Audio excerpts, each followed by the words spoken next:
Good evening, everyone, and welcome to your Four Lads Weekend Rangers podcast. My name is Stevie Clifford, joined by a full squad this evening.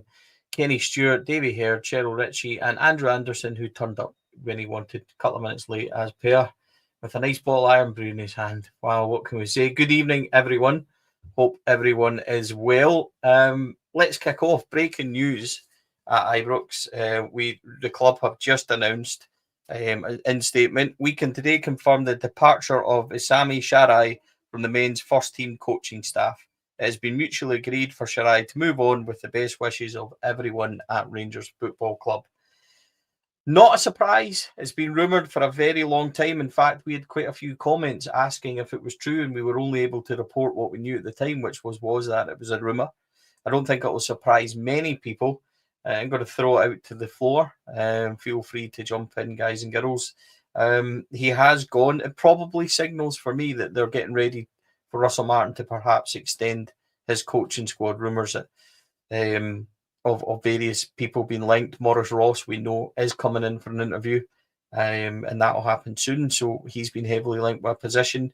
But Sharai is gone. What do we make of that news? Not entirely surprising, to be fair, but I feel sorry for the guy. I think he's just been mucked about like something rotten, and not necessarily by Rangers. I just feel that he's turned up, to be on Philip Clement's coaching staff. He's within weeks. The whole scenario with him, I just feel really sorry for him. And I hope he just works, finds himself a decent job elsewhere, mate, because, as I say, I think he's been here about, 6 months or something like that. And, yeah, there's not, to be honest, there's not an awful lot I could say apart from that. I just feel quite sorry for him. I think he's a victim of circumstance, and that's about it. Yeah, I was going to say very similar. I think it's just a timing thing. I think he couldn't have timed his arrival much worse, really, to join the Rangers coaching staff when the coaching staff was about to get sacked, basically. Hopefully he'll get another job. But I think, as you say, Stevie, I think all it means is that the decks are being cleared, because what head coaches and managers usually do when they come in is they like their own men round about them. And Sharai wasn't one of his men, so it always looked as if that was more likely than not, I would have said. He's just been a very expensive translator for Hamza, really, hasn't he? Do you know, that's probably been his main function. I think he maybe did a wee bit of a job when Barry came in as well, sort of bridging the gap between sharing a wee bit of information with him about how things have been. But yeah, just a wee bit of a crazy appointment at a time where we all had a good inkling that the current coaching team were not going to last. So yeah, the thinking behind it a bit bizarre, but like, as you guys say, he goes with our best wishes. I have nothing to add. Yeah, I mean, it's a shame for Hamza, I guess. He's losing his translator, but you'd think he's got some of the lessons down now, so he should be relatively good in English. It was always going to be one of these things. Martin's coming in; it's always going to be a new coaching staff. So, yeah, another one of those things, just tidying up the legacy of the previous board and onwards and upwards to the future. Yeah, I mean, I've got to be honest. I think it is clearing the decks a wee bit. I would thoroughly expect now that somebody will come in. I always expected somebody to come in anyway. I think all the noises seem to be that Russell Martin wants to appoint somebody local to the club, at least somebody with the background knowledge. And the thing with that is it's not always worked that well. So it'll be interesting to see who's going to come in. Jordan asks, who's the panel's choice to come in? I'm not sure I have an overall choice. I mean, I really like Maurice Ross. I really do, but I'm biased in the way that he's also my pal. So I would endorse that because I think he's done a good job. I think he speaks really well as a coach. I think he knows what it's all about. Treble winner, grew up immersed in Rangers, won lots of trophies here. Really underrated player, somebody I always liked. So I would go towards somebody like that if that's going to be the choice. The choice would be to put in the best qualified coach, no matter who it is and where they're from. Do you guys have any preferences or any thoughts on who you would like to see come in? I think I'll do that quickly. Neil McCann for me. Somebody like that anyway would be ideal. Managerial experience in the Premier League. Certainly seems to know his stuff. Somebody like that. I'm not saying necessarily it would have to be him, but it has to be somebody with decent coaching experience for me. That's locally.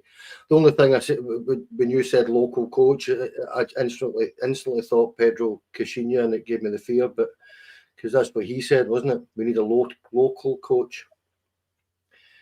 Right, I'll move on. I think it's clear from his interview with Four Lads that there's only one choice. Or is that going to be unpopular? I guess there's some controversy around that. If you mean Bob Malcolm, then yeah, exactly. We would thoroughly endorse Bob Malcolm. Absolutely. Who on earth else would I be talking about? Come on now. I quite like Davy Dodds. I think the expertise he brought to the set pieces under the short-lived Barry Ferguson regime was quite good. Do you mean Billy Dodds and not Davy Dodds? Yeah, Davy Dodds. Yeah. I don't know, man. Yeah. Are you sure it's just Iron Brew you're having tonight, Andrew? Yeah. There's something else in there. Yeah.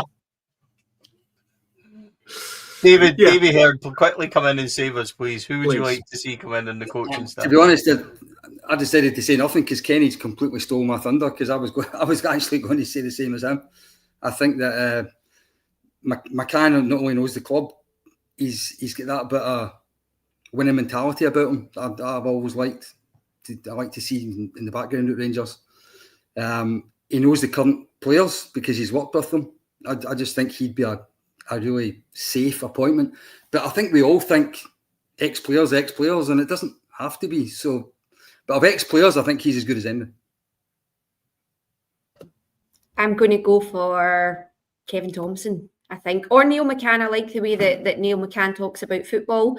I think he was slightly removed from the Barry Ferguson role because obviously at the end of Barry's time with us, we spoke about whether he could come back and perhaps be in that number 2 role. I don't think that, but I think definitely Neil McCann or Kevin Thompson. Again, 2 guys that know the club, that know Scottish football really well, and I think would have the respect of the players as well. David asked, who's a goalkeeping coach, you performance coach? Well, I think the performance coach is going to be who he's brought in. He's brought in 2, hasn't he? And he said that one of them was going to be the fitness coach and the head of kind of performance. So I think that'll be him. Goalkeeping coach, we don't have one because obviously Al McGregor's left and Colin Stewart had left before that. So at this moment in time, we don't have a goalkeeping coach announced. So we'll need to watch for that. Well, can I possibly put my hat in the ring for that, Stevie? Because we had a staff versus pupils match at school today. Your girl was a goalie. We won 3-1. My defender got in the road. I did ship 1 goal, but other than that, excellent commanding performance.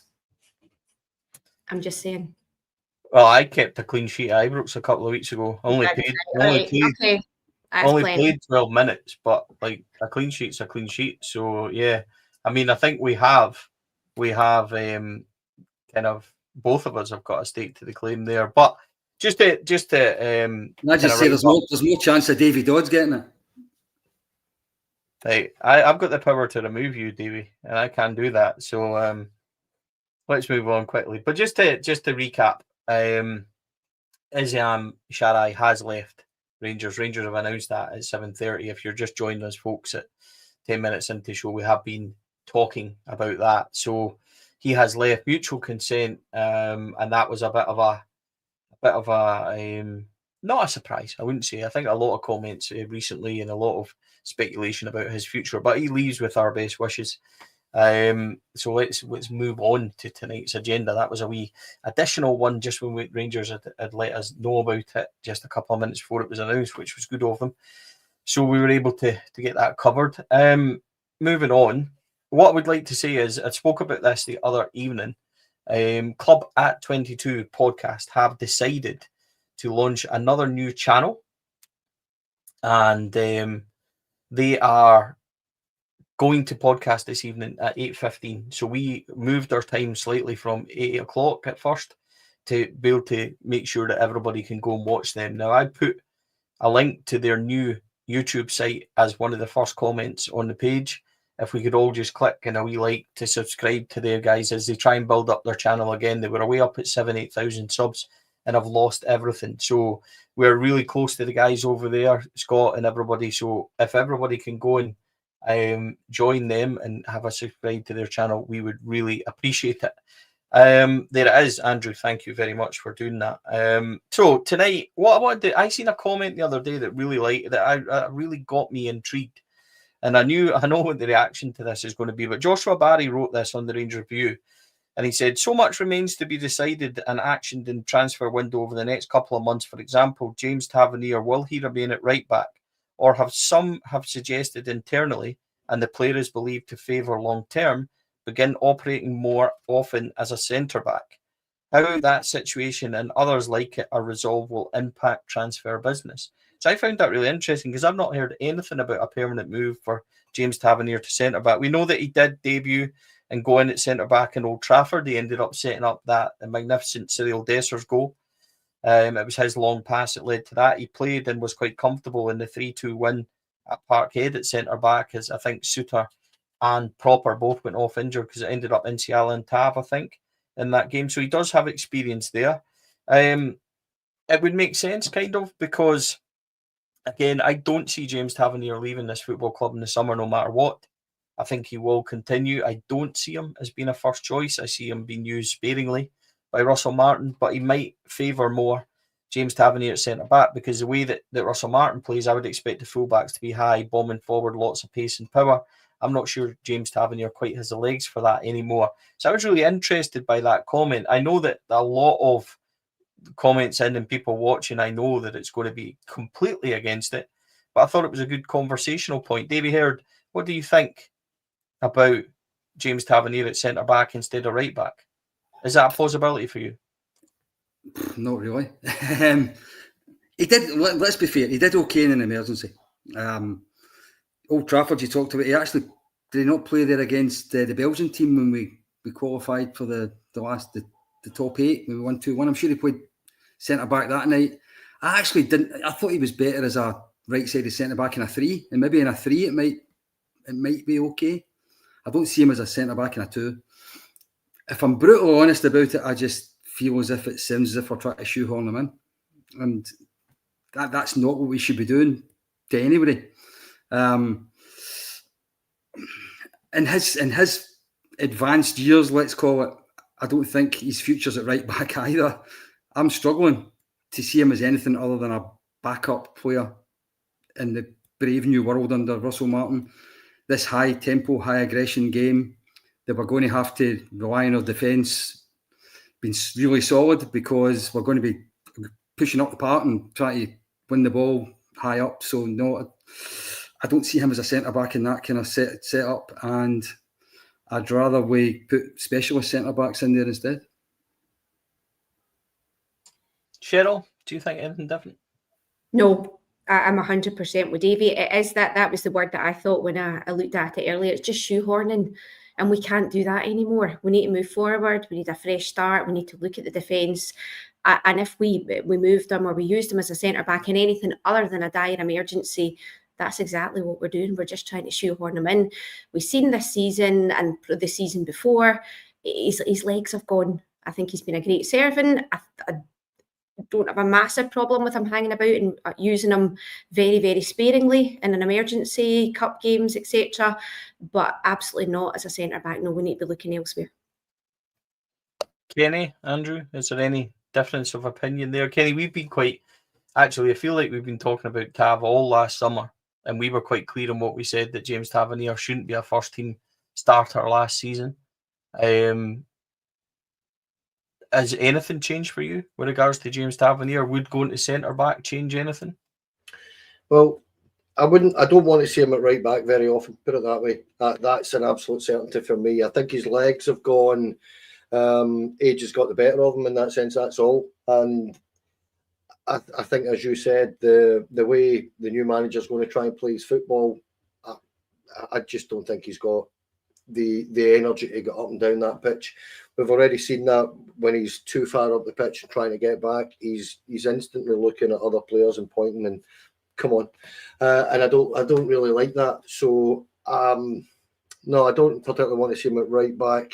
I do believe, as you say, that he is going to be here next season. So as cover for centre half, then it depends on our budget. It depends where the new manager and the sporting director's priorities lie in terms of the squad. And if you're being honest, you're not going to probably be able to build an entire squad in one window. So I can kind of understand what Joshua was saying there when with the suggestion that if the new manager thinks that might work as a backup centre half, then the kind of priorities on squad building might change slightly. And apart from that, I'm as a centre half, I'm not really sure. I think he did okay as a stand-in centre half last season. I didn't think he was terrible. Didn't think he was brilliant either, if I'm being honest. But it will come down to money and how easily they're going to find rebuilding this squad, Stevie, for me. So I kind of get it if there's other priorities. Andrew, do you think any differently? Just kind of rounding up what the guys have said, would you go along with that?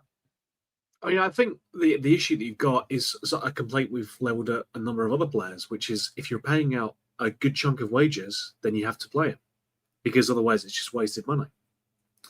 And there's a difficulty in getting rid of a player who's the wrong side of 30 and has, I think, recognisably lost a step. So it's difficult. It's going to feel like shoehorning him in if you do maintain him at centre-back, because ideally you want to be getting in 2 starting centre-backs in addition to what we already have there, let alone if someone's going out. And at right-back, I mean, go back and look at any of the pods that we did over the course of the last season, no one, I think, on this pod thought that he was a first-team starter in that position either. So we need a fresh defence. Tav, I think, has to go as a result of that. And more than that, it's part of that clean slate. Russell Martin wants to start with a fresh slate, if you like. And that is going to involve making those hard choices. And one of those will be, I think, the end of Tav's career here at Rangers, which is a shame because he's been a great servant to the club. But I think if you talked to us last summer, that was the time for him to go then, at least in my view. So, interesting point from Sid. Maybe they're keeping him waiting on Sterling. I did get an update on Dujon Sterling today.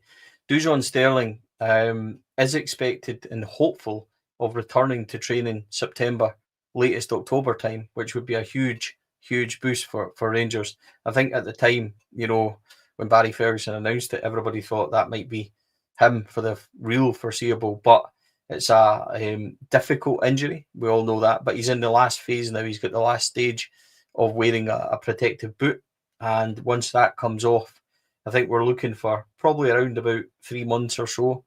I personally thought at the time that it happened he would be out the rest of the year, so that came as a bit of a boost for me.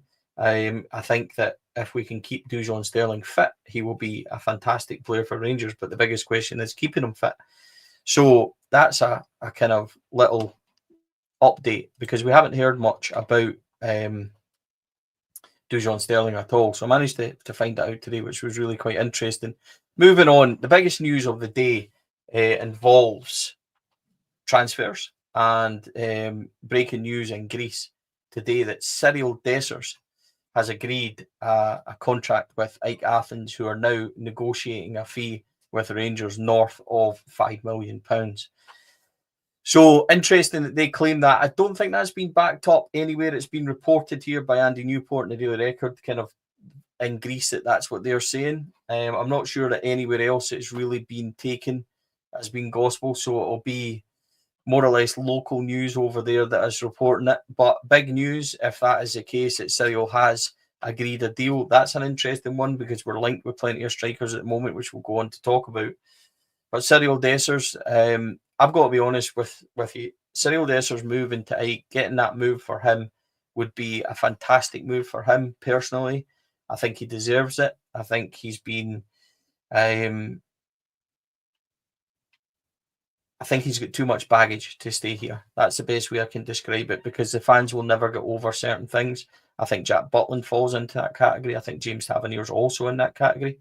So there's a few things that the club the fans are desperate for a new fresh start. I think that that the big man falls into that. But 5 million north of for a guy that's going to be 31 soon, who's served us pretty well over 2 years, scoring 50 odd goals, then I think that's good business for Rangers. Andrew, do you think any differently? Are you of the mind to keep him, bearing in mind Euro qualifiers are coming in 4 or 5 weeks' time? Does anything kind of change your mind, or is that too good a deal for Rangers to turn down? I think it's a shocking underpayment for our top goal scorer for the last 2 seasons in a row. No, I mean, I think it's a good deal for everyone concerned. It's recognition that he has put in the work and put in the effort. I think ultimately he is a striker who I don't think will fit into Russell Martin's system.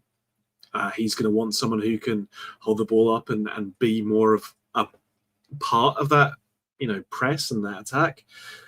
Zero Dessus works decently well at getting you goals and has done that. I think the problem that we've always had is that we've had to rely on him and no one else as a striker.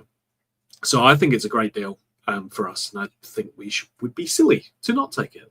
So, yeah, let's go for it. Kenny, do you think, is there any part of you that would keep him? No? Cheryl and Davey, will come to you guys next as well, but just knock down my picture. You talk about that, I'll fix this. Very quickly, Stevie, what I would say is a cracking move for him, as you say. Who wouldn't want to go and live in Athens for 2 or 3 years? That would be fantastic.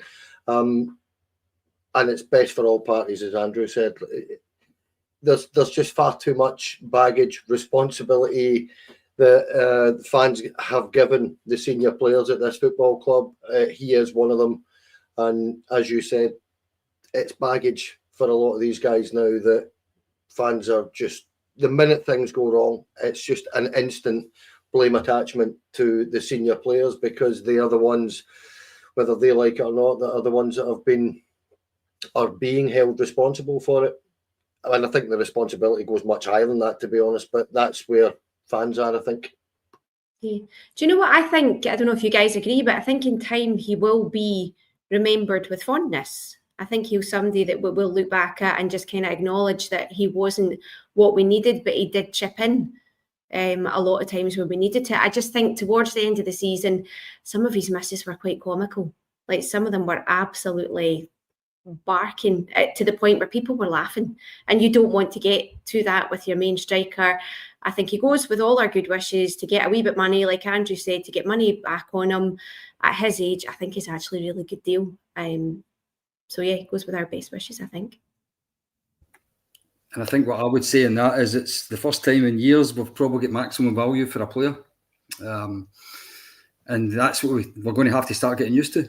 Nearly 31-year-old, 2 years left in his contract, has got quite a good show reel to put on YouTube. A few goals scored in Europe. This was exactly the right time to sell him, because, and we've all said it, he doesn't fit into Russell Martin's method of playing. And that's what we need to think about. We need to think about who fits, and he doesn't. So £5 million, absolutely take it, and let's move on. I would say very quickly, and I think we'll talk about this because these rumours are going to persist unless it's a very quick deal. I think there'll be more to talk about with Cyril. But listen, overall, as Davey says, highlight reel would be really good. He scored some unbelievable finishes. That goal at Old Trafford was really incredible. Finish at Tannadice, I noticed that being mentioned in the comments. Spot on. Finish against Celtic as well. Really, really good. He's always fit. He's always available. He always turns up. But he could literally go from Big Zlatan to Philip Sebo in the blink of an eye, and you'd wonder what was going on. I would say under Barry, he became really consistent, and I think he had a really strong close to the season. When Barry first came in, you think about Dundee, 10 chances and that's not really good enough. But he has been He has been at times a fantastic finisher, and at other times you're wondering exactly what's going on. I think Ronald de Boer's comments when he first came to Rangers a couple of years ago are really, really spot on. Which were basically he's either great or he's absolutely woeful, and there's not really been much in between. But I do think that Barry done a really good job with him, and we'll just need to wait and see how that turns out. I think anything north of £5 million for Cyril Dessers, if you can get that a wee bit higher, I think will be lovely business for Rangers to kind of kick off. And I spoke about this a wee bit today. Rangers need to normalise. It's not only the big, massive sales, as in we want mega money for Raskin, Diamandi, Eagleman. It's not that. We need to make it kind of relevant. Selling guys like Ben Davies, Kieran Dowell, getting 2 million, selling guys for £1.5–2 million, like Robin Propper, who we're about to move on to. That's the kind of business Rangers don't do and don't do well. We don't normalise bog standard sales, and I mean that in the nicest way possible. It's always about these big player trading models. Whatever player trading models need to survive, and getting £3 million for Bayrami, getting £3 million for Red Van Yilmaz, etc. So these are the kind of deals that we need to make. Before we kind of talk about Robin Propper, big thanks to Stephen McGrath, who's become a YouTube member. Our YouTube membership is now around 500. We're actually there. Really, really appreciate everyone's support. You get extra content as well, which we'll talk about soon. But Robin Propper, the news was today that the deal with Rangers is done at 1.5 million. He has agreed to return to 20, but he wants to wait and speak with Russell Martin in terms of to see where Russell Martin sees him, and that will happen in the coming weeks or so. That's interesting for me. In my opinion, it should be a very, very short conversation with Russell Martin that goes along the lines of, Robin, thank you very much for everything that's done. You're free to leave. I don't think he'll ever suit Rangers in Scottish football. I think he's had moments where he's looked really good, but as soon as it comes up against a physical challenge, I really don't think it works. Is there anything out there from the panel of guests, esteemed guests tonight, that say that Robin Propper would stay for any of you guys? I think it's bizarre, Stevie, because to me, it looked like he was well aware very quickly that he was in the wrong movie.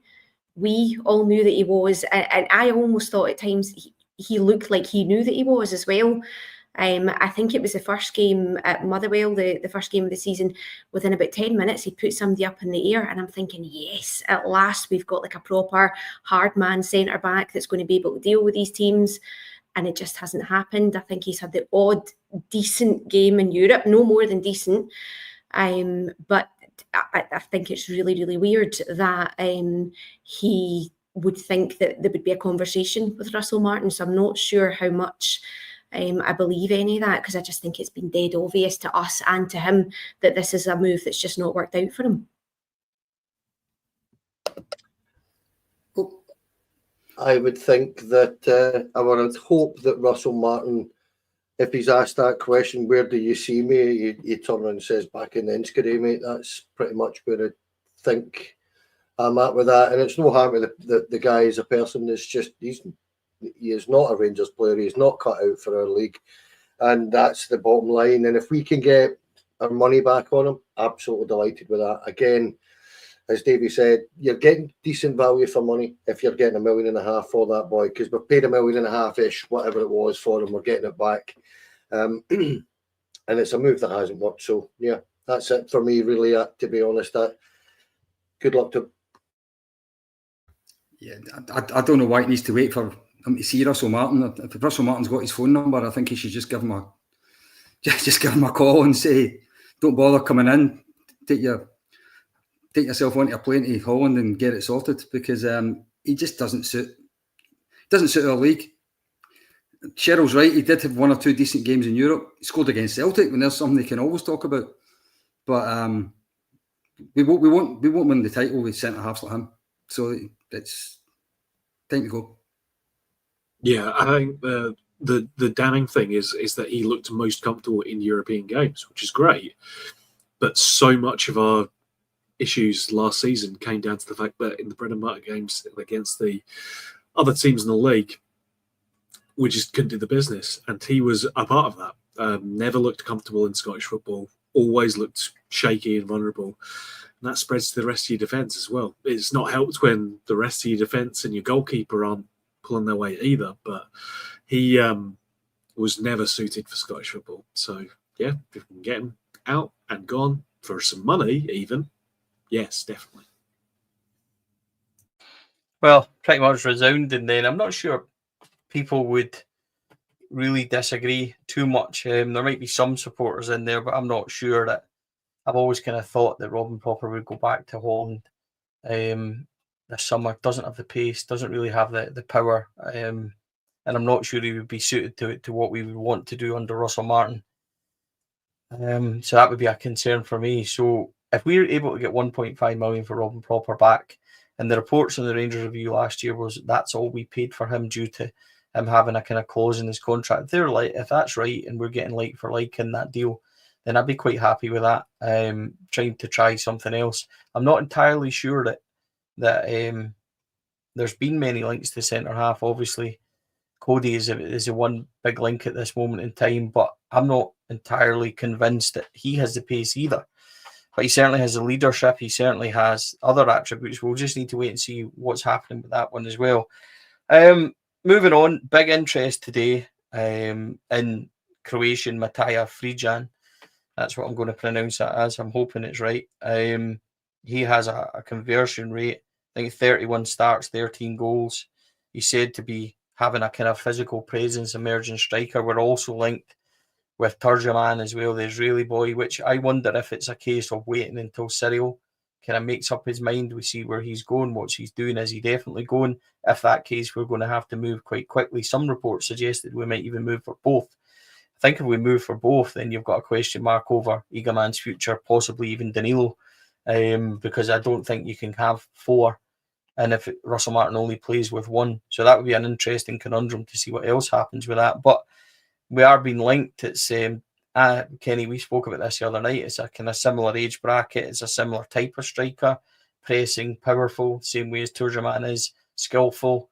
It's going to be interesting because we very well might have a new number 9 in time to just to see how he goes. I do like a Croatian in royal blue, mate. I've got to say, as number 9 in royal blue, we tend to do quite well with them. I don't know much about this guy. Davey and Cheryl stuck the stats up earlier on. I'll let them discuss that. But interesting that, as you said, we're after 2. And the rumour, I think I seen yesterday, was that there's a number of clubs, top clubs at that, looking at Hamza Egerman, and that the club are looking for about 15 million for him. So if you were to get 15 million for Hamza and 5 million for Cyril Dessers, all of a sudden you could bring the two of them in and still have plenty to spare. Because I think we're talking about, what was it, 6 million for one and 5 million for the other ish. So it'll be interesting to see what happens. It does seem that Rangers are keeping their cards awfully close to their chest in terms of transfers at all, because you guys will all be the same. But I'm getting my son messaging me every single morning, no signings yet. That's the message every single morning, and you're like, yeah, I know. So what do you want me to say? But it is that point where we're going to have to start getting moving, and I think you're probably right with Cyril Dessers, mate. I think they're probably waiting to see exactly what's happening with him before perhaps deciding which one they want to go for, or if they could go for both or whatever. Cheryl, Davey, any? I would just, sorry to pick up on what Kenny said, if possible, and it might not be down to us, but I would keep Hamza for another year. I would be desperate to keep him for another year. Obviously, if we get an incredible offer for him, then we have to look at that. But I think he's got enough time on his contract that we get another good year out of him. This was his first year playing properly, playing professionally. We had him since, I think, what was it, the beginning of October time. He came back. No, it was that Old Firm game, wasn't it? He came on towards the end of that Old Firm game. I think if we can get one more year out of him, one good year, even better performances in Europe, not sticking him out to the left, keeping him up the middle, I would definitely try and get another year and then sell him on for even more this time next year. Yeah, as far as this Croatian's concerned, I like your pronunciation, by the way, Stevie, because I wrote it down. I said friggin', and I thought, I'm not. Can I say that on? Can I say that on live TV? He's only 22. He's been called into the Croatian national squad, should I say? He hasn't actually played for the team yet. But you think Croatia? I mean, World Cup semi-finalists, World Cup finalists. Before that, they tend to have some right good players. So at 22 years old, that's pretty promising. His goals per games thing maybe doesn't sound great, but the team he plays for finished 10th in the league and they only won a third of their games. So I'm presuming he doesn't get as many chances as guys that play for the top teams in Belgium. So that doesn't sound so bad. In fact, his goals ratio is probably as good as Dado Pussel's was at Monaco. So I'm not particularly worried about that. The only thing for me is the fee. If it's what I was reading today was bidding to start at 6.5, 7 million, and it just depends what the overall package that we've got in terms of finances, because that's a hefty sum for one player when we need so many reinforcements everywhere. But he might be worth that. I just hope he is.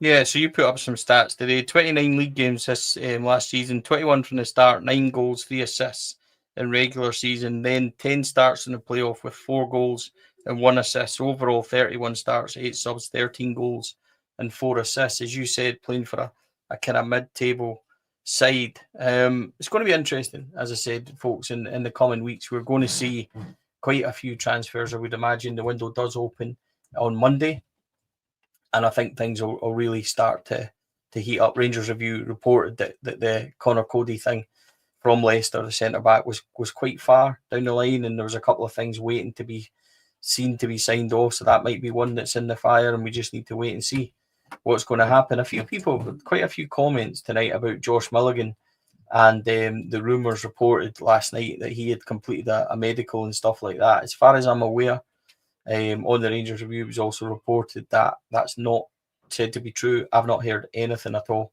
so I can't really comment on anything regards to rumours of a medical. I haven't heard, but what it has been is kind of more or less knocked down. So I'm not sure there's kind of much substance to that. I think that might be one that's previously been discussed and maybe is on the back burner at the moment. It may very well happen, but I've not heard anything recently. With the window open on Monday, Kenny, how quickly do you think that these signings will come in and these signings will start? I don't know. Hopefully very quickly, because the fact is we've got as many as 12, 13, 14 in, same out, and that's a lot of business to be done in quite a short period of time. And I think is it September the window shuts, and I know you've got that a whole time, but Stevie, we've got to be pretty much ready for the end of July, 22nd of July. So I know we're not going to have that entire squad rebuilt, but you're going to have the basis of a team available and good to go in 5 weeks. So I hope it's quickly. But again, you're right. I think an awful lot is going to depend on who's leaving and who's leaving soon. But I have no doubt in my mind that there's a number of deals that they're working on behind the scenes that are pretty much good to go. In fact, I'm certain of that they'll have been working on these things for a long, long time.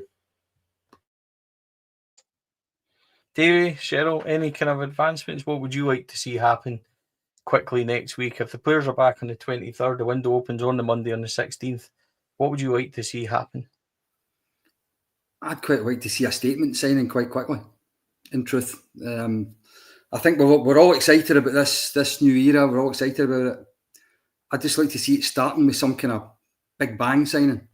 Don't ask me who it should be, but I'd quite like to see I don't know if Connor Cody's quite big enough, but somebody that you could say, well, that's a future Rangers captain, or that's somebody that scores a lot of goals. I just feel as I want to get a bit of excitement going. There's definitely a lot of there is some excitement around about the new ownership and all that, but I just feel that it would get a right shot in the arm if there was a statement signing early. I keep going back to the past. You know the way Graham Souness came in and they signed Chris Woods within a few weeks. There's something like that just gets everybody talking. Rangers don't just go in the back pages; they go in front pages as well, and I think that'd be brilliant. Cheryl, what about you? What would you like to see happening? Yeah, do you know what? I'm with Davey. I have no idea who I want it to be. There's nobody that's been named so far that makes me think, yeah, bring him in straight away. I think there's a lot of potential there. I think we need maybe, I know we're going to look at that player trading model. We need to get young guys in that we can play for a few years, make a profit on. But maybe just one or two kind of experienced older heads. I don't know who they are. But I think we need to kind of mix that with bringing these younger players in that we can sell on for a profit as well. But like Davey says, at the moment, no idea who it was, but we need somebody solid. Andrew, window opens on Monday, as we've been discussing. Is there anything that you think is an absolute urgent priority? It's what we've talked about throughout the course of this pre-season. Well, we're not even in the pre-season, right? We're in the pre-season. Rangers need to build a spine of the team. We need centre-backs in, we need strikers in, we need midfielders in, we need to get half the squad out, we need to get the rest of the management team in place, we need to have it all done by yesterday. So there's so much to do because the team's been in a poor situation. Priority for me is probably the defence, but I really like the look of the boy Dergamon. Though given world events, I don't know how available he might be. But for me, he looks like the best option as things stand.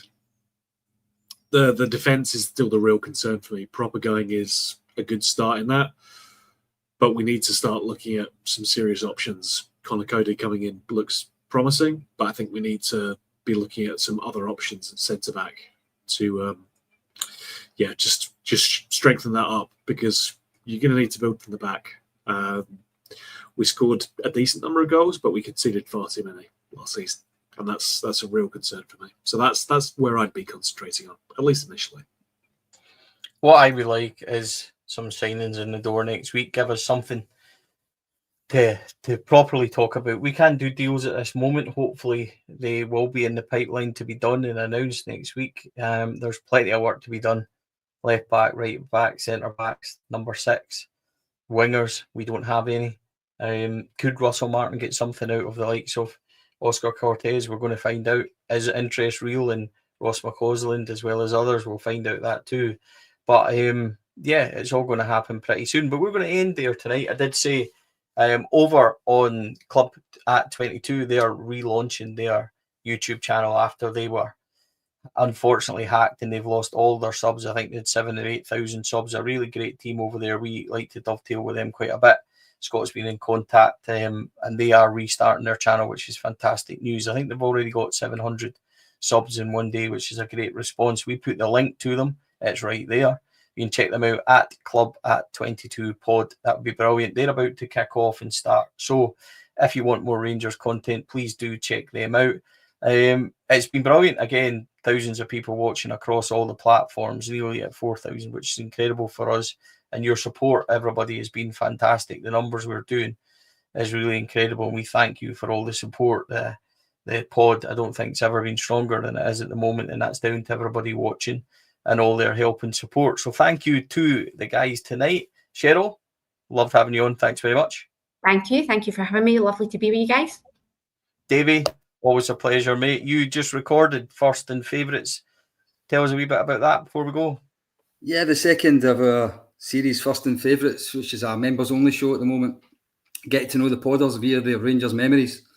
The one and only Kenny there, me and him gassed away for the best part of 55 minutes the other night and looking back in his favourite Rangers moments, and I think the viewers will love it. You're on mute, Stevie. You're on mute. Oh, I was just about to say, I've had a terrible show tonight, knocking down pictures and all sorts. I was going to say, I can't wait to hear Kenny's childhood stories from wartime, telling us all about his Rangers memories. So, Kenny, thanks for joining us tonight, mate. No, thank you. It was a good show. Enjoyed that. And good luck to Scott and Ali and the boys over at Club at 22. What's happened to them is horrible. I'd hate that. And I wish them all the best. And I'm not going to tell you that Davey said that mine was better than yours, but my first and favourites was miles better than yours, he said, mate. That's all right. I can handle that. Mine was 30 minutes long. Yours was 55 minutes long. So that kind of shows who natters the most. Andrew, thanks very much, mate. Appreciate it. Of course, no worries. Always happy to be on, especially when I'm not hosting. And yeah, can't wait for David Dodd to come in next week. Well, stranger things have happened, isn't it? Thank you, everybody. We really appreciate all your support. Please go and check out Club at 22. The guys are restarting their channel. They will continue to go as strongly as they are. One of the standard Rangers podcasts out there. So please go and support them. As for us, huge thanks to Bluebells. Our Blue gifted another 10 4 Lads membership. We really appreciate all your support. And everybody that's watching, all our YouTube members. We're heading towards 8,000 subscribers on YouTube. If you haven't subscribed, please do. It is free and it really means a lot to us. If you want to support the channel further and get little added extra shows, interviews, and various kind of extra things that we will be doing over the course of the coming months. Some really great shows coming up. Some new fresh ideas from the podders as well, which we're looking forward to as well. So we really appreciate that. Thanks for joining us tonight. Huge thanks to our sponsors, Rhino Express, Clydeview Joinery, Athlon Industrial Solutions, CSD Air Conditioning, as well as Black Rooster and Art of Gold. We really appreciate everybody watching. Please take care. Check out Club at 22. It's been a pleasure. We'll see you over the course of the weekend at some point, and if not, Monday Night Live. Take care, everyone. Thank you. Bye for now.